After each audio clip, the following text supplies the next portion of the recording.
A great deal has been said about what's really been happening behind closed palace doors. And as I revealed first and exclusively here on the show, Prince William is now very much running things. That reality may come as a surprise to many. After all, King Charles, as I've mentioned before, is in his 70s and doesn't necessarily need the added strain or constant complications.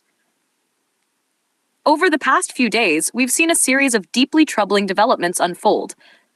Naturally, many people are asking the same question. Where was Queen Elizabeth in all of this? Surely she must have been aware of at least some of what was going on. But put yourself in that position for a moment. If you have an elderly relative or an elderly mother, and I say this with no disrespect, how much do they truly know about every detail of your daily life? Yes, the Queen was the monarch, and information would have been passed on to her. But at that stage, people would also have been extremely careful about what they chose to share, largely because of her age and the health challenges she was facing.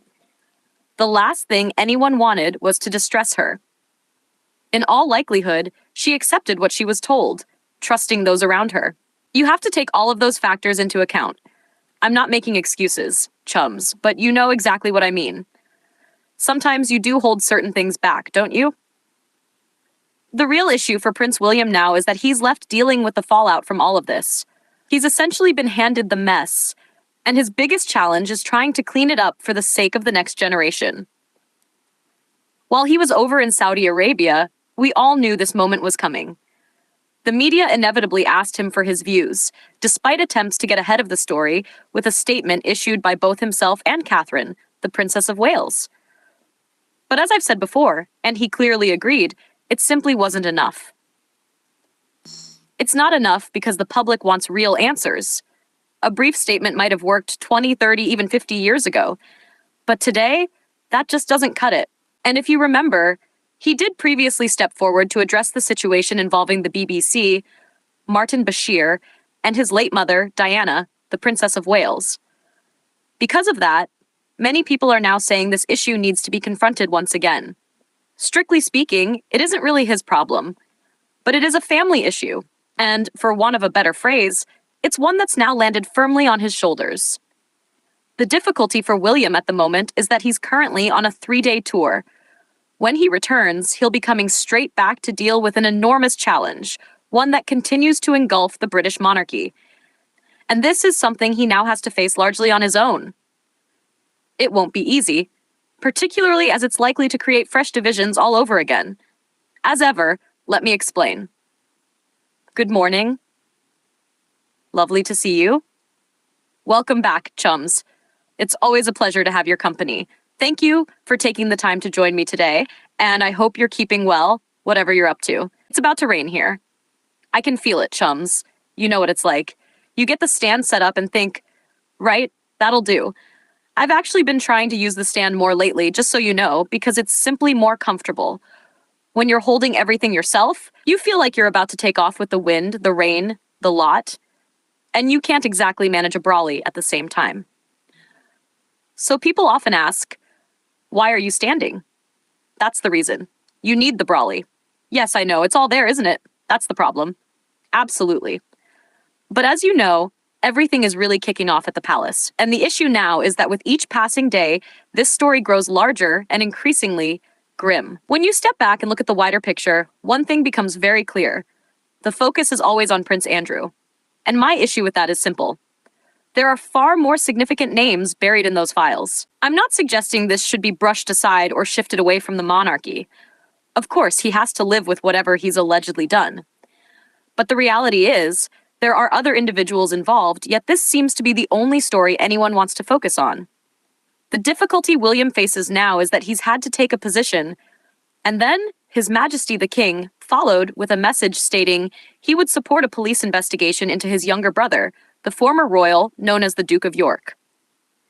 The problem with that approach is quite simple. It's unlikely to go anywhere. He isn't admitting to anything, and he hasn't put out any further statements. As long as he remains silent, there's nowhere for this to progress. At present, the only documentation people have from Andrew is what could loosely be described as a statement via the Thames Valley Police, namely, the BBC Newsnight interview. Beyond that, Everything else has been a complete denial, leaving very little to work with. With no disrespect to Thames Valley Police, they simply don't have the scope or authority to comb through everything connected to the Epstein files. You know what I mean. This requires an operation on a much higher level. As a result, this will likely just fade away. And once again, I have to say it, His Majesty the King, not good enough. It's one thing to say you'll support a report, but many already know there won't be any meaningful report to speak of. Meanwhile, William has turned his attention to two very specific individuals, the princesses Beatrice and Eugenie. It's been alleged that one of the princesses met with her mother in the Arab states. And once again, this points to Fergie failing to reflect on her own role in all of this. She's now slowly gathering her thoughts. But as I've mentioned before, what's interesting is how many people keep saying, she's got nowhere to live. She's been banned from the Sandringham estate. She isn't allowed at Sandringham because, according to a well-placed insider, much of Andrew's downfall is attributed, in many respects, to her actions. Because, yes, he might have been XYZ'd, but she was always looking for money. And as we've seen over the past few days, she reportedly needed £20,000 just for rent. This is now creating another headache for the royals with the government because she technically didn't have any rent to pay. Royal Lodge had only a peppercorn rent. Essentially nothing. Even at that stage, I'd suggest the people she was asking for money from were thinking, wait a minute, what rent? Who exactly do you pay rent to? So, clearly, Fergie had her card by everyone, including, of course, the Duke of Edinburgh, His Royal Highness Prince Philip. The challenge now for William is that he gave Princesses Beatrice and Eugenie the chance to come forward and explain their side of the story. What happened? Who did they meet?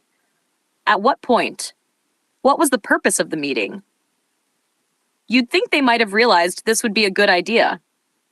And let's not forget, according to a very reliable source, there's a bit of tension between the princesses and Catherine, the Princess of Wales.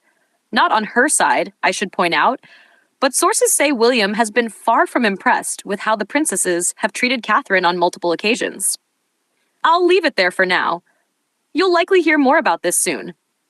No doubt, it's going to come to light.